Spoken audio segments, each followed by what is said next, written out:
በዓለማችን ላይ ካሉ ዘመናዊ ከሚባሉ እንዲሁም የአራተኛ ትውልድ ተዋጊ ጀቶች ተብለው ከሚገለጹት መካከል አንደኛው ነው። JF-17 ተንደር ብሎክ ሶስተኛ በመባል የሚታወቀው የፓኪስታን ተዋጊ ጀት።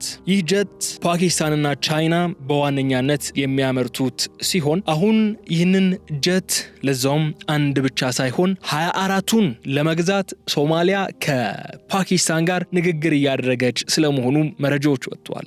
ሶማሊያ ባለፉት ጊዜያት የተለያዩ ጦር መሳሪያዎች ከተለያዩ ሀገራት ወደ ግዛቷን ስታግዝ የነበረችው ሶማሊያ አሁን ደግሞ 24 JF-17C የሚባሉት ተዋጊ አውሮፕላኖች ለመግዛት ድርድር ላይ ተቀምጣለች። በሌላ በኩል ደግሞ በትላንትናው ዕለት የሶማሊላንዱ ፕሬዝዳንት አማካሪዎች ለአሜሪካኖች ማዕድናችንና የባህር በራችንን ተጠቅማችሁ ሶማሊላንድ ላይ የፈለጋችሁትን አድርጉ፣ ለኛ ደግሞ በምላሹ የእውቅናን ስጡን የሚል ጥያቄ አቅርበው እንደነበር በልዩ ጥንቅራችን ላይ ዳሰነው ነበር። ዛሬ ደግሞ ሶማሊያ ለአሜሪካ ጥሪዋን አቅርባለች። ያን ንግግር ብታደርጉት የሚሻለው ከኛ ጋር ነው። ከኛ ጋር ከዚህ ቀደምም ስምምነት ነበርና እሱን ስምምነት እናድሰው፣ እናንተም ማዕድኑን አውጡ፣ የባህር ዳርቻችንም ወታደሮቻችሁን ለማስፈር ተጠቀሙት፣ ግን ከሶማሊላንድ ጋር የምታደርጉት ንግግር አቁሙና ከኛ ጋር በቀጥታ ተነጋገሩ፣ ሶማሊላንድ የሶማሊያ ሉዓላዊ ግዛት አካል ነች የሚል መልእክትን ሶማሊያ ለአሜሪካ አስተላልፋለች። ከሶማሊያ ጉዳያችን ወጣ ስንል ደግሞ የእስራኤሉ ፕሬዝዳንት ኢሳቅ ሄርዞግ በነገው ዕለት አዲስ አበባ ይገባሉ። ለሁለት ቀናት የሚያቆያቸውን ይፋዊ የሥራ ጉብኝት ያደርጋሉ ተብሎ የሚጠበቁት ፕሬዝዳንት ኢሳቅ ሄርዞግ ነገ እንደ አውሮፓውያን አቆጣጠር ፌብሩዋሪ 24 እንዲሁም ከነገ ወዲያ ፌብሩዋሪ 25 ቀን በአዲስ አበባ ይቆያሉ የሚሉ መረጃዎች እየወጡ ይገኛሉ። በአዲስ አበባ ቆይታቸውም ከጠቅላይ ሚኒስትር ዶክተር አብይ አህመድ እንዲሁም ከሪፐብሊኩ ፕሬዝዳንት ታዬ አጽቀሥላሴ ጋር ቆይታ እንደሚያደርጉ እየተገለጸ ነው የሚገኘው። የፕሬዝዳንቱ መምጣት አንድ ቀን ብቻ ሲቀረው ምን አዲስ ጉዳዮች ተሰምተዋል የሚለውን ነገር እንመለከተዋለን። ወደ መጨረሻ አካባቢ ላይ ደግሞ የሳውዲው ምክትል የውጭ ጉዳይ ሚኒስትር ባለፈው ኤርትራ ሄደው የነበሩት ዋሊድ አልከረጂ በዛሬው ዕለት አዲስ አበባ መጥተው ከውጭ ጉዳይ ሚኒስትር ዶክተር ጌዲዮን ጢሞቴዎስ ጋር ንግግር ሲያደርጉ የሚያሳዩ የተለያዩ መረጃዎች ሲወጡ ነበር። የሱንም አንድምታ የምንመለከትበት የዛሬው ቆይታችን አሁን ጀምሯል። አብራችሁን በመቆየት እንድትከታተሉን የገበያ ሚዲያ የዩቲዩብ ገጽም ላይክ፣ ሼርና ሰብስክራይብ እንድታደርጉ እንድትወዳጁ ሐሳብ አስተያየቶቻችሁንም በኮሜንት መስጫው ሳጥን ላይ እንድታስቀምጡልን ስንል በአክብሮት ነው የምንጋብዘው። አሁን ወደ ቀዳሚው ጉዳያችን እናልፋለን።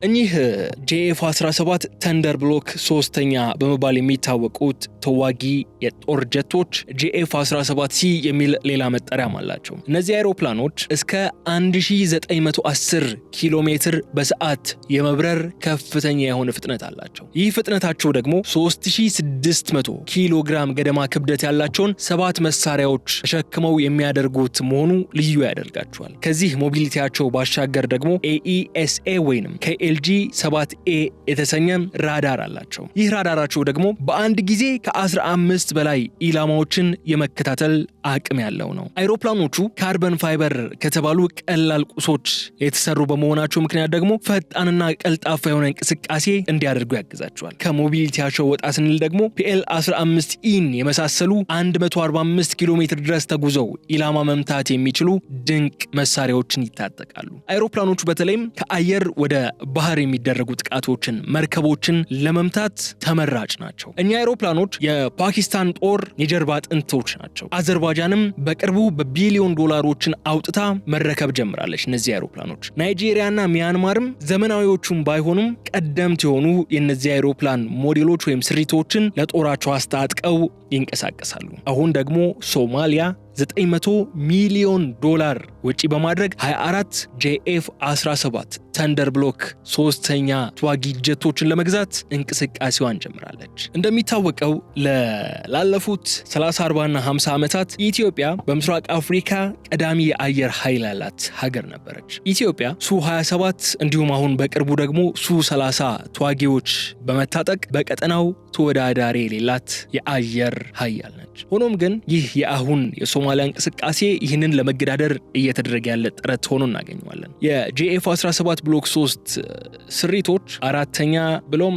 4.5 በ5ና በ4 መካከል ትውልዶች አሉ ተብሎ የሚመደቡ ሲሆኑ እጅግ ዘመናዊውን አክቲቭ ኤሌክትሮኒካሊ ስካንድ አሪ የተሰኘውን ራዳር ወይም ቀደም ብዬ እንደጠቀስኩላችሁ AESA የተሰኘውን ራዳር የተገጠመላቸው ናቸው። ይህ ራዳር ሌሎች ጄቶች እነሱ ሳያዩዋቸው ቀድሞ ማየትና የማጥቃት አቅምን የሚሰጥ ነው። ከዛ ባሻገር እስከ 150 ኪሎ ሜትር ርቀት ያለን ኢላማ መምታት የሚችል የሚሳይል አቅም ያላቸው ናቸው። ይህ ትርጉሙ ምንድነው? በአጭሩ ኢትዮጵያ ለዓመታት በአፍሪካ ቀንድ ላይ የነበራትን የሰማይ የመቆጣጠር አቅም አደጋ ላይ ለመጣል እየተደረገ ያለ ግልጽ እንቅስቃሴ ነው። የሰማይን የመቆጣጠር አቅም አደጋ ላይ መጣል ማለት ደግሞ በምድር ጦር እንቅስቃሴ ላይም ትልቅ ስጋትን የሚፈጥር ነው። ሶማሊያ ለምንድን ነው በመሯሯጥ 900 ሚሊዮን የአሜሪካ ዶላር በማውጣት እነዚህን ጀቶች አንድ አይደለም 2 3 አይደለም 24 ጄቶችን ለመግዛት ሩጫ ላይ ያለችው? ሶማሊያ ይህንን ግዢ የፈጸመችው በኢኮኖሚያዊ አቅሟ አይደለም። እንደምናውቀው ነው ሶማሊያ ያለችበትን ሁኔታ ግን ፖለቲካዊ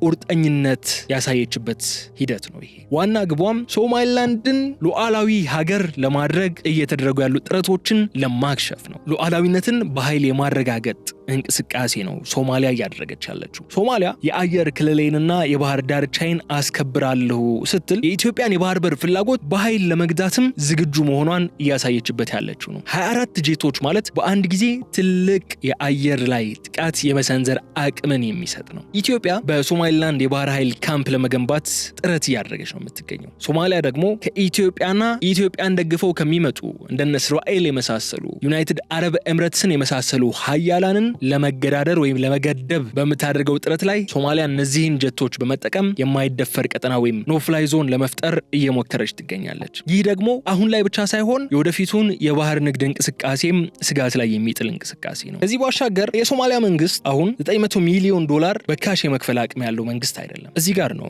የውጭ ኃይሎች ጣልቃ ገብነት የሚል ጉዳይ የሚነሳው። የግብጽና የባህር ሰላጤው ሀገራት እጅ እዚህ ድርድር ላይ እዚህ ግዢ ላይ ከፍተኛ ወይም ረጅም ስለመሆኑ የሚያጠራጥር አይደለም። በተለይም ግብጽና ሳውዲ አረቢያ ሶማሊያን በማስታጠቅ ኢትዮጵያ በዛ አካባቢ ላይ ስጋት እንዲያድርባት ስጋት ኖራት እንድትቆይ የማድረግ ፍላጎት እንዳላቸው በተደጋጋሚ ያነሳነው ጉዳይ ነው። በዚህም ብሎ በዛ ግን ይህ የሶማሊያ ግዢ ለኢትዮጵያ ቀይ መብራት ነው። ኢትዮጵያ ብሔራዊ ጥቅሟን ለማስከበር የተለያዩ እርምጃዎችን መውሰድ ይኖርባታል። እስካሁን እየሰራቸው የመጣችውን የአየር ኃይል የመከላከያ ስርዓት ማጠናከር አንደኛ ነው። ይህንን ጉዳይ እዚህ ጋር እንግታውና ተያያዥ የሆነውን የሶማሊላንድና የሶማሊያን ሌላኛው ጉዳያችን እንመልከተው።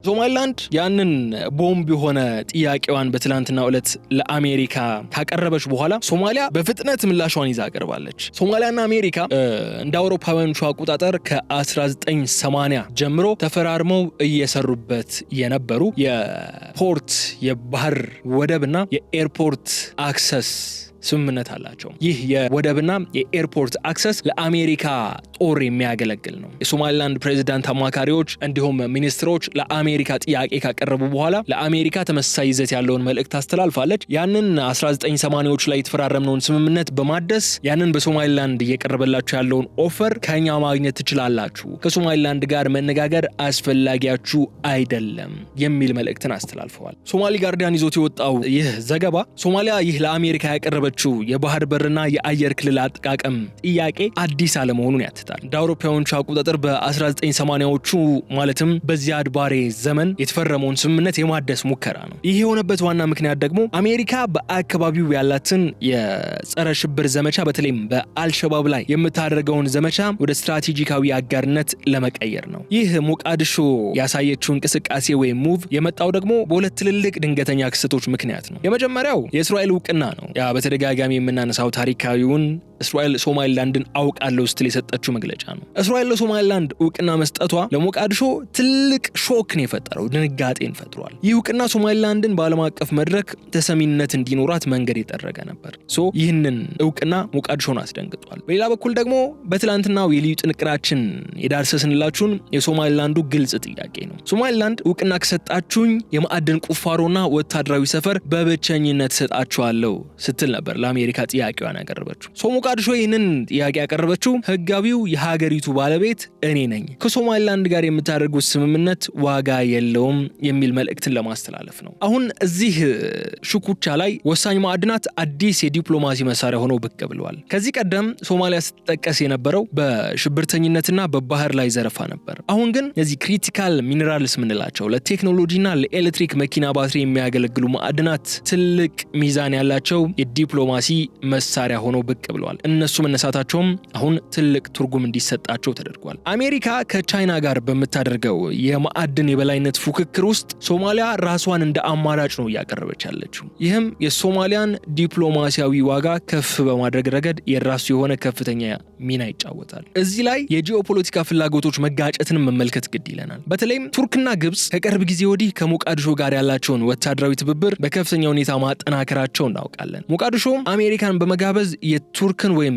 የግብጽን ተጽዕኖ ሚዛናዊ ለማድረግ ትፈልጋለች። በሌላ በኩል ደግሞ የቀይ ባህር አካባቢ ስጋት አለ። የሀውቲ አማጽያን በየመን በኩል የሚያደርሱት ጥቃት አሜሪካ በኤደን ባህረ ሰላጤ ላይ ቋሚና አስተማማኝ ይዞታ እንድትፈልግ አድርጓታል። ሶማሊያ ደግሞ ይህንን ወርቃማ አጋጣሚ ለመጠቀም እየሞከረች ትገኛለች። ይህ ግን ሌሎች ችግሮችና ተግዳሮቶች ይዞ ሊመጣ የሚችል ራሱን የቻለ ከባድ ጉዳይ ነው። የመጀመሪያው ሊያስከትለው የሚችለው ፈተና የውስጥ ፖለቲካ ለመረጋጋት ነው። በሞቃዲሾ ያለው መንግስት ከአልሸባብ ጋር ያለበትን ጦርነት ሳያጠናቀቅ እንዲህ አይነት ትልቅ ቃል መግባቱ በተግባር ምን ያህል ይሳካል የሚለው ጥያቄ እንዲነሳ ያደርገዋል።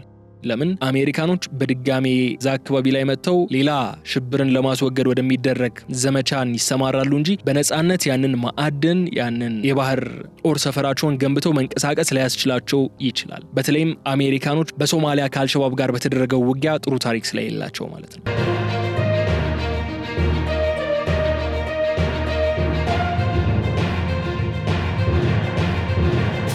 ሌላኛው የኢትዮጵያና የሶማሊያ ግንኙነትን ማንሳት እንችላለን። ሶማሊያ ከግብጽና ከቱርክ ጋር የምታደርገው ወታደራዊ ስምምነት እንዲሁም አሁን ለአሜሪካ ያቀረበችው ጥያቄ በኢትዮጵያና በሶማሊያ መካከል ያለውን ውጥረት በተለይ ከባህር በር ስምምነቱና ከሶማሊላንድ ጋር በተያዙ ጉዳዮች ተካሮ ባለበት ሰዓት መሰል ግንኙነቶች መፍጠሯ ጥያቄ እንዲነሳ የሚያደርግ ነው። በዚህ መሃል በዛ ግን ሶማሊያ አሁን ላይ የምትገኘው በህልውናና በሉዓላዊነት ትግል ላይ ነው። ሶማሊላንድን ወደ ራሷ ለመመለስ አሜሪካን እንደ ዋስትና ለመጠቀም አቅዳለች። ይህ ለአሜሪካ ያቀረበችው ኦፈር ከጸደቀ ደግሞ ምስራቅ አፍሪካ የአሜሪካ፣ የቻይና፣ የቱርክና የመካከለኛው ምስራቅ ሀገራት የፍላጎት መጋጠሚያ ወይም ባትል ግራውንድ ሊሆን የሚችልበት እድል ያሰፋዋል። ሶማሊያ ምንም እንኳን ለአሜሪካ መሰል ጥሪ ብታቀርብም ወደ ሶማሊላንድ ደግሞ ቀድማ የገባች ከሶማሊላንድ ጋር ወዳጅነትን የጀመረች ሌላ የአሜሪካ አጋር አለች፣ እስራኤል። እስራኤልና አሜሪካ በመካከለኛው ምስራቅ ያላቸው ተጽዕኖ የምናውቀው ነው። በጋዛው ጦርነት ወቅት አሜሪካ ለእስራኤል ያሳየችውን የማይናወጥ በምንም መለኪያ የማይቀዘቅዝ ጽኑ ድጋፍ የምናውቀው ነው። ባለፈው እስራኤልና ኢራን ለ12 ቀናት ሲዋጉ አሜሪካ እስራኤልን ደግፋ ምን ያክል ርቀት እንደምትጓዝ በኢራን የኒውክሌር ጣቢያዎች ላይ የፈጸመችው ጥቃት አሳይቶናል። ስለዚህ አሜሪካ በዚህ ጉዳይም ከእስራኤል ጎን እንደምትሰለፍ የብዙዎቻችን ግምት ነው። እዚህ ላይ ደግሞ ባለፈው ያነሳ ነው አሁን ደግሞ እርግጥ እየሆነ የመጣው የእስራኤሉ ፕሬዝዳንት ይስሐቅ ሄርዞግ ጉብኝትን ጉዳይ እናንሳ። ነገ የካቲት 24 ቀን 2026 እንደ አውሮፓውያኑ አቆጣጠር ፕሬዝዳንት ይስሐቅ ሄርዞግ አዲስ አበባ ይገባሉ። ፕሬዝዳንቱ ከጠቅላይ ሚኒስትር አብይ አህመድና ከፕሬዝዳንት ታዬ አጽቀሥላሴ ጋር ያደርጉታል ተብሎ የሚጠበቀው ውይይት በብዙዎች ዘንድ በጉጉት እየተጠበቀ ነው። ግን ይህ ጉብኝት አሁን ለምንድን ነው ያስፈለገው? በኢትዮጵያ ብሔራዊ ጥቅም ሚዛንስ ሲመዘን ምን ይዞልናል የሚለውን እንመልከት። እዚህ ላይ ማንሳት የምንችለው የመጀመሪያው ትልቁ ነጥብ የደህንነት ትብብር ነው። ኢትዮጵያ በአሁኑ ወቅት በጎረቤቶቿ የጦር መሳሪያ ዝግጅትና በቀይ ባህር ፖለቲካ ውስጥ ከፍተኛ ጫና ውስጥ ትገኛለች። እስራኤል ደግሞ በድሮን ቴክኖሎጂ፣ በሳይበር ደህንነትና በዘመናዊ የስለላ መረጃ ኢንተለጀንስ ዓለምን የምትመራ በዓለም ዘንድ የምትታወቅ ሀገር ናት።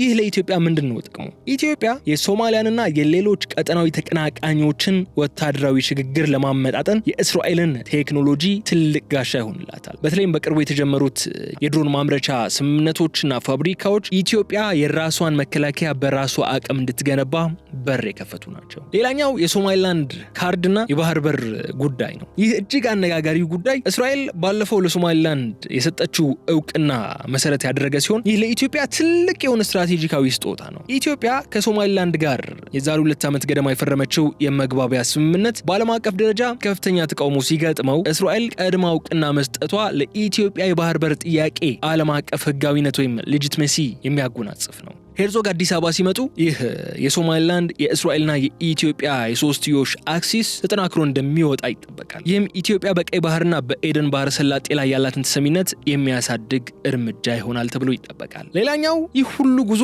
ያለ ስጋት እንዳልሆነ ግን መገንዘብ ይገባናል። ጉዳቱ ወይም ስጋቱ ምንድን ነው? ኢትዮጵያ ከእስራኤል ጋር የምታደርገው ግንኙነት በጠነከረ ቁጥር በአረቡ ዓለም የሚነሳባትን ተቃውሞ ሊበረታ ይችላል። በተለይ የዚህ ተቃውሞ መሪዎች ይሆናሉ ተብሎ የሚጠበቁት ደግሞ እነ ግብጽ ናቸው። ሳውዲም እዚሁ ግንኙነት ላይ ልትገኝና ግንኙነቱን በጥርጣሬ ልትመለከተው ትችላለች። እስራኤል በአፍሪካ ቀንድ ያላትን ተጽዕኖ ለማስፋት ኢትዮጵያን እንደ ማረፊያ ልትጠቀምባት ትችላለች የሚለው ስጋትም ቀጠናው የኢራንና የእስራኤል የውክልና ጦርነት ወይም የፕሮክሲ ዋር አውድማ እንዳያደርገው ያሰጋል። በአጠቃላይ ግን የሄርዞግ ጉብኝት ለኢትዮጵያ ስትራቴጂካዊ እስትንፋስ ነው። ሀገሪቱ በዲፕሎማሲያዊ መንገድ ተገላ በነበረችበት ወቅት እንደ እስራኤል ያለ ሀያል አጋር ከጎኗ መቆሙ ትልቅ ትርጉምን ይሰጣል። ነገር ግን የኢትዮጵያ ዲፕሎማቶችም ትልቁ የቤት ስራ ይጠብቃቸዋል። እሱም ከእስራኤል የሚገኘውን ጥቅም ከጎረቤት አረብ ሀገራት ጋር ያለንን ግንኙነት እንዳያበላሽ ጥንቃቄ የተሞላበት ሚዛን የመጠበቅ ስራ ማለት ነው። ሄርዞግ አዲስ አበባን ለቀው ሲወጡ ግን ኢትዮጵያ ይበልጥ የታጠቀችና ተደማጭ ሀገር ሆናለች ወይስ በጠላቾች የምትከበብ የሚለው ጥያቄ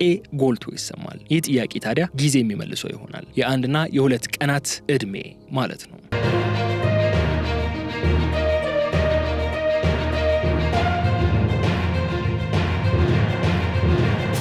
ሌላኛው ጉዳያችን ከዚህ ጋር አያይዘን የምናነሳው ሌላኛዋ የመካከለኛው ምስራቅ ሀያል ሀገር ሳውዲ በድጋሚ ልዑኳን ወደ ኢትዮጵያ ልካም ከውጭ ጉዳይ ሚኒስትር ዶክተር ጌዲዮን ጢሞቴዎስ ጋር ንግግር አድርጋለች። ሳውዲ በኢትዮጵያና በኤርትራ መካከል ያሉ እንቅስቃሴዎችን በአፍሪካ ቀንድ የሚታየው የኃይል ፍልሚያ ለማረጋጋት ጥረት እያደረገች ያለች ትመስላለች። ምንጮች ደግሞ እየጠቆሙ ያሉት ሳውዲ ኢትዮጵያ ከዚህ ውጥረት ወጥታ ከሳውዲ ጎን ካሉ ኃይሎች እንድትሰለፍ የማድረግ ጥረት ስለመሆኑ እየገለጹ ይገኛሉ። ይህ የሳውዲ እንቅስቃሴ የሚያሰጋ ነው። ለምን? የባለፈው የሳውዲ የውጭ ጉዳይ ሚኒስትር ጉዞ ምን ይዞ ነበር የመጣው ሲባል ጥሩ ይዘት ጥሩ መልእክት እንዳልነበረው ተገልጿል። የአሁኑ የሳውዲው ምክትል የውጭ ጉዳይ ሚኒስትር ዋሊድ አልከሪጂ ደግሞ ይዞት የመጣ ምንድነው ሲባል ከኤርትራ ጉብኝቱ በኋላ ኢትዮጵያ ስለመምጣቱ ምናምን ያሉትን ጉዳዮችን ሲነሱ ምናልባት በኢትዮጵያና በኤርትራ መካከል ያሉትን ነገሮች ለመፍታት ሊሆን ይችላል የሚል ጉዳዮች ይነሳሉ። ግን ከዛም ጠለቅ ያለ ነው። ግን ደግሞ እስቲ እንመልከተው። ሳውዲ አረቢያ ያለ ምክንያት አታስታርቅም።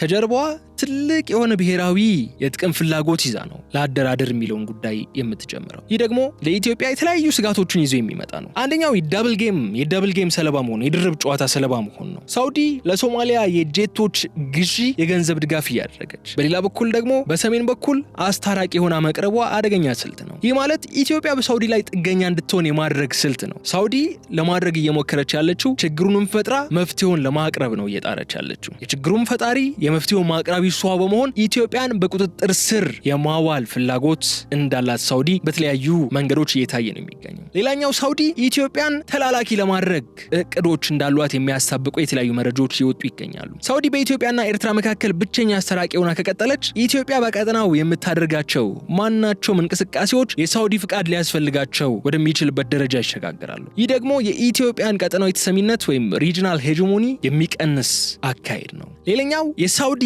እንቅስቃሴ የሉዓላዊነት ጣልቃ ገብነት ተደርጎ መቆጠር ያለበት ነው። ሳውዲ የራሷን የቪዥን 2030 ስኬት ለማረጋገጥ የቀይ ባህር ዳርቻ ሀገራት ኢትዮጵያን ጨምሮ የእሷን ትዕዛዝ እንዲቀበሉ ብቻ ትፈልጋለች። ይህ ደግሞ ኢትዮጵያ የራሷን ብሔራዊ ጥቅም አስከብራ ከጎረቤቶቿ ጋር የምታደርገውን ቀጥተኛ ድርድር ሊያጠፋ የሚችል አጋጣሚ ነው። በጥልቀት እንመልከተው። የሳውዲ አረቢያ ዲፕሎማሲ ለኢትዮጵያ የጊዜ መግዣ ሂደት ነው። ምናልባት አሁን እንደነ ኤርትራ የመሳሰሉ መንግስታት ለጦርነት ዝግጅት እየተሯሯጡ ስላለ ጦርነትን ለማዘግየት ሊጠቅመን ሊችል ይሆናል። ሆኖም የረጅም ጊዜ ብሔራዊ ጥቅማችንን ለማስከበር ግን አዋጭ አይደለም።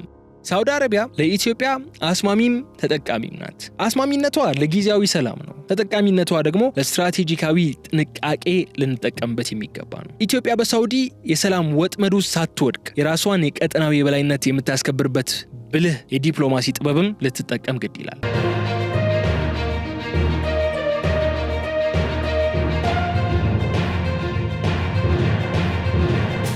እንግዲህ የተከበራችሁ አድማጮቻችን ዛሬ የተመለከተናቸው ኩነቶች ማለትም የእስራኤሉ ፕሬዝዳንት የነገው ዕለት ጉብኝት፣ የሶማሊያ የጀቶች ግዢና የሳውዲ አረቢያ የሹቱል ዲፕሎማሲ ነጣጥለን የምናያቸው ድንገታዊ ክስተቶች አይደሉም። ይልቁንም እነዚህ ክስተቶች ኢትዮጵያን ማዕከል ያደረገ አዲስ ቀጠናዊ የኃይል ሽግግር ማሳያዎች ናቸው። የዛሬው ፕሮግራማችን ከመዝጋታችን በፊት ግን አንዳንድ ነጥቦችን እናንሳ። ኢትዮጵያ በአሁኑ ወቅት ያለችበት ሁኔታ በአንድ በኩል ሳውዲ አረቢያ ሰላም ፈላጊ መስላ በኤርትራ በኩል ስትቀርበን፣ በሌላ በኩል ደግሞ ሶማሊያን በማሳጠቅ የኃይል ሚዛኑን ልትቀይር እየሞከረች ያለችበት ብሎም ከማን ጋር መነጋገር፣ ከማን ጋር ማበር፣ ከማን ጋር መቆም እንዳለብን ለመንገር ወይም ለማዘዝ እየሞከረች ያለችበት ሁኔታ ነው። በሌላ በኩል ደግሞ እስራኤል በዚህ መሃል እንደ አማራጭ ሆና ትመጣለች። በሌላኛው ሳውዲ አረቢያ በተለያዩ መንገዶች ብቸኛ ፈቺ፣ ብቸኛ መፍትሄ አቅራቢ እንድትሆን መፍቀድ ኢትዮጵያን የሪያድ ተላላኪ የሚያደርግ አካሄድ ስለሆነ ኢትዮጵያ የዲፕሎማሲ በሯን ለሁሉም ክፍት በማድረግ የእስራኤልን ጉብኝት እንደ ካርድ በመጠቀም ሳውዲ አረቢያ በሶማሊያ በኩል የምታደርገውን ድጋፍ እንድትቀንስ ግፊት ማድረግ ያስችላታል። በዚህ በኩል ልትረጂኝ የምትፈልጊ ከሆነ፣ በዚህ በኩል ያንቺን ሐሳብ እንድቀበል የምትፈልጊ ከሆነ፣ በዚህ በኩል ታዲያ ለምንድን ነው የምትወጊኝ? ዘላቂ የሆነ ጥቅም ወይም ፍላጎት ይዘሽ ነው የመጣሽው የሚል ግልጽ ዲፕሎማሲያዊ መልእክትም ለሪያድ ማድረስ ግድ ይላል። ይህም ብለን ታዲያ ለዛሬ ያዘጋጀንላችሁን ልዩ ጥንቅራችን እዚህ ላይ እንቋጫለን። ባነሳናቸው ጉዳዮች ላይ ያላችሁን አስተያየት በኮመንት መስጫው ላይ አጋሩን። በነገው ዕለት የሚደረገውን የእስራኤሉ ፕሬዝዳንት ጉብኝት ምን ውጤት ይዞ እንደሚመለስና የሶማሊያ ጀቶች ጉዳይ ወዴት እንደሚያመራም እየተከታተልን መረጃዎችን ይዘንላችሁ እንመጣለን። እናንተም ኮመንት መስጫው ላይ ሐሳብ አስተያየታችሁን አስቀምጡልን። አብራችሁን ስለቆያችሁ እጅግ አድርገን እናመሰግናለን። የዩቲዩብ ገጻችንን የገበያ ሚዲያ የዩቲዩብ ገጽን ላይክ፣ ሼር እና ሰብስክራይብ ማድረጋችሁን እንዳትዘነጉ። ሰላም።